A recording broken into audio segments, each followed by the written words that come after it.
Muchas gracias y cordial saludo. Introducción. Condicionantes de los estilos de aprendizaje.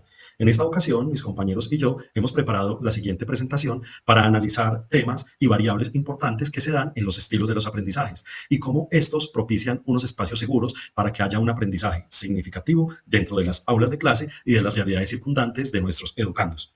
Inicialmente se van a tratar temas como la personalidad, adicionalmente el lenguaje, el pensamiento, el ambiente y las imágenes. Y por último, vamos a tener unas conclusiones donde vamos a manifestar cómo todos estos tipos de variables se pueden prestar, se pueden estudiar para propiciar unos ambientes de aprendizaje significativos y que permitan resolver problemas contextuales en nuestros educandos. Bienvenidos y muchas gracias. Continúa, compañero. Muchas gracias, compañero. En este apartado vamos a hablar de la personalidad teniendo en cuenta el artículo de Morales y Rojas del año 2016. La personalidad son esas características que tiene cada individuo de manera particular que le permiten ajustarse a ese entorno. Dentro de la personalidad del modelo de INSEE presenta dos dimensiones, que es el sujeto introvertido y el sujeto extrovertido. También el modelo de COPS presenta dentro de los estilos de aprendizaje la manera en cómo se procesa, se percibe la información y cómo se procesa, determinándolo en experiencial, reflexivo, analítico, imaginativo, activo y balanceado. La relación que hay entre esa personalidad y esos estilos nos permite evidenciar que un sujeto que es extrovertido es más experiencial y toma la iniciativa. Un sujeto introvertido es más imaginativo y pensativo, y la combinación de ambos hace que el sujeto procese y perciba la información de manera analítica y reflexiva. ¿Por qué es importante esto? ¿Por qué condiciona el aprendizaje? Porque, como mencionaba, influye en cómo el estudiante percibe, procesa y expresa esa información y ese conocimiento. Entonces, hay una relación directa entre las actividades que al estudiante le llaman la atención, la forma o la preferencia metodológica, si es más visual, si prefiere escuchar, si le gustan las actividades en grupo. Generalmente una personalidad introvertida no va a querer participar tanto de actividades grupales.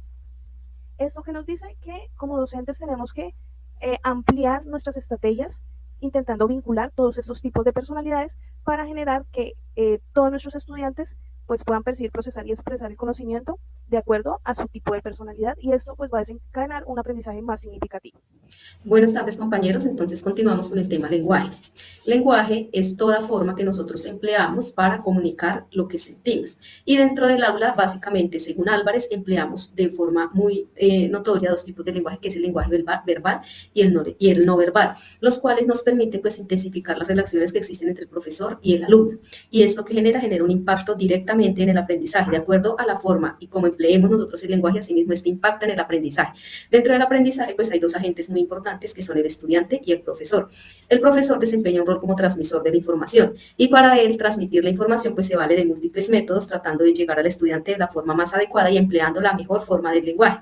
Existe dentro de este proceso un lenguaje no verbal, lenguaje mediasi según Álvarez 2020-24, que es aquel lenguaje particular que el estudiante puede leer en el docente, que son los gestos, la postura, el tono de voz, el tono de la voz que el docente emplea para transmitir la información. En este mismo proceso el estudiante lo que hace es que recibe y procesa la información. Pero para recibir y procesar esta información, así como el docente se vale de métodos para transmitirla, el estudiante emplea diversidad de estilos de aprendizaje para poder adquirir, procesar y poner en práctica esa información, y también el estudiante emplea una conducta no verbal. Es tan importante el lenguaje dentro del proceso de formación que básicamente es la herramienta más tangible que nosotros tenemos dentro del aula, que permite la interacción directa entre el estudiante y el docente. Muchas gracias, compañera. Bien, así que aquí en el grupo hemos analizado cómo el lenguaje es mucho más que un código. Es la bisagra que conecta nuestro mundo interior con la realidad externa. Al nombrar los objetos nos apropiamos de ellos. El lenguaje funciona como un índice que nos permite pensar y hablar de las cosas que no están presentes. Así logramos una verdadera emancipación simbólica. Debatimos grandes teorías.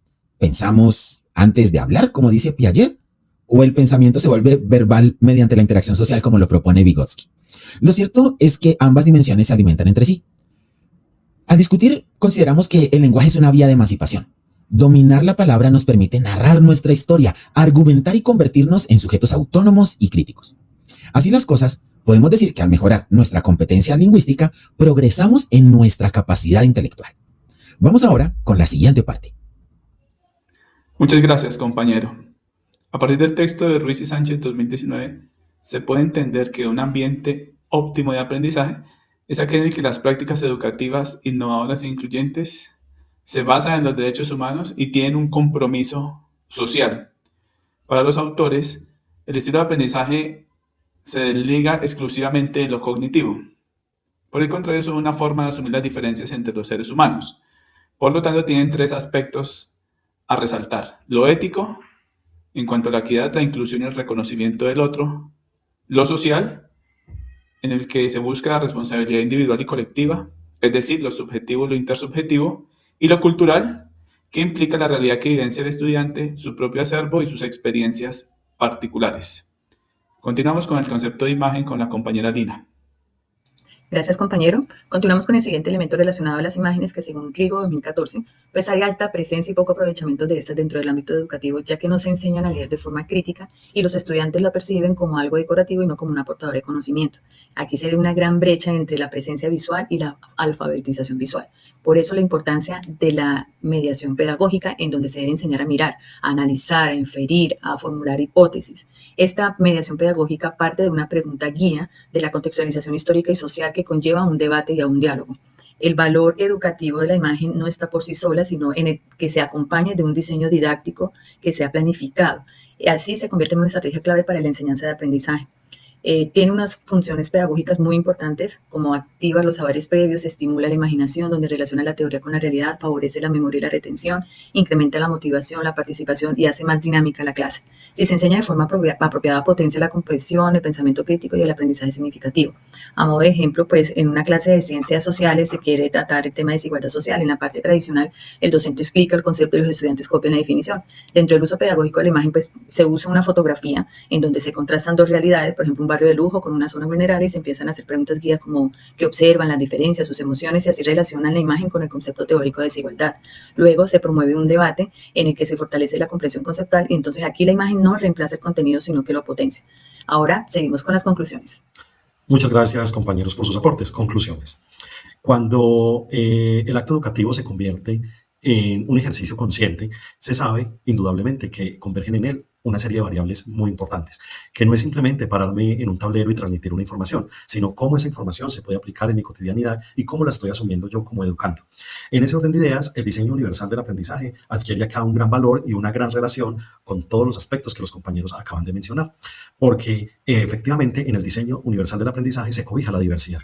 Y cuando el grupo docente piensa en la personalidad como filtro del aprendizaje, piensa en cómo puedo llegar con unas estrategias docentes claras a un grupo determinado y contemplo cómo los estilos del pensamiento y el aprendizaje impactan directamente en el mismo, entonces estoy cobijándolos en la diversidad. Y eso apunta directamente al diseño universal, porque les estoy permitiendo tener no solamente una forma de aprender, sino múltiples estrategias para que pueda llegar el conocimiento a mayor población y que tengan la posibilidad también de expresar el mismo, múltiples formas de expresión. En ese orden de ideas, todas estas teorías que nos mencionan los compañeros, todas estas características se convierten en unas estrategias docentes importantes para llevar a nuestras aulas de clase. Por último, los dejamos con las referencias.